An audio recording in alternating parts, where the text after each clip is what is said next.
Israel और Hamas के बीच cease fire हो चुका है और अब डील के तहत पहले ही राउंड में दोनों ने कुछ लोगों को रिहा भी कर दिया है।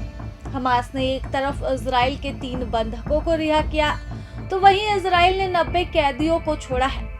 यानी कि इजराइल की ओर से अपने एक बंधक के बदले 30 कैदियों को रिहा किया गया है।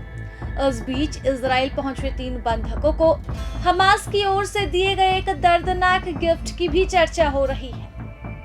दर्दनाक इसलिए क्योंकि इस गिफ्ट बैग में ऐसी चीजें शामिल है जो इन लोगों को कैद के दौरान की क्रूरता की याद दिलाएगी।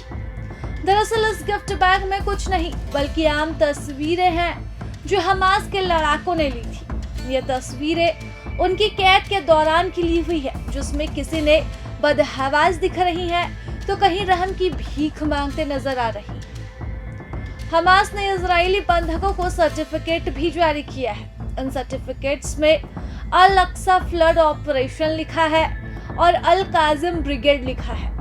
दरअसल अल अक्सा फ्लड ऑपरेशन नाम हमास ने 7 अक्टूबर के हमले को दिया था। इस हमले में 700 से ज्यादा इजरायलियों को हमास के लड़ाकों ने मार डाला था और बड़ी संख्या में लोगों को कैद कर लिया था।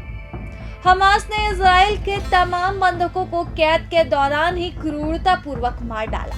अब करीब 30 बंधक ही बचे हैं जिन्हें डील के तहत वह छोड़ेंगे, तो वहीं इजराइल के एक बंधक को छोड़ने के एवज में उसने 30 फिलिस्तीनी कैदियों की रिहाई की मांग की। साफ है कि डील में इजराइल कोई भी समझौता नहीं करना चाहता। इस समझौते को हमास अपनी जीत के तौर पर देख रहा है, तो वहीं इजराइल का कहना है कि उसने गाजा में आतंकी संगठन के सभी ठिकानों को तबाह कर दिया है। ऐसे में अब सीज फायर करने में कुछ गलत नहीं। तो वहीं हमास का कहना है इजराइल तो हमारे खात्मे की बात कर रहा था, फिर भी उसे समझौते की मेज पर आना पड़ा, तो यह हमारी जीत ही है। इजरायली बंधकों की रिहाई के जो वीडियो सामने आए हैं उसमें वे लोग हमास की ओर से जारी सर्टिफिकेट्स को दिखा रहे हैं। इसके अलावा उनके हाथों में हमास की ओर से दिए गए बैग्स भी दिख रहे हैं। हमास की ओर से इस तरह की दर्दनाक यादों वाले गिफ्ट्स की निंदा भी की जा रही है। इसे क्रूरता के तौर पर देखा जा रहा है।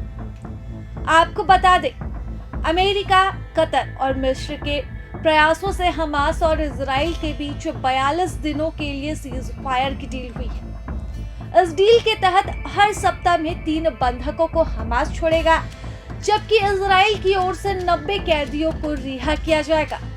यही नहीं, गाजा में जाने वाली मानवीय सहायता को भी इजराइल नहीं रोकेगा। प्रभातखबर.com, विश्वास वही, रफ्तार नहीं।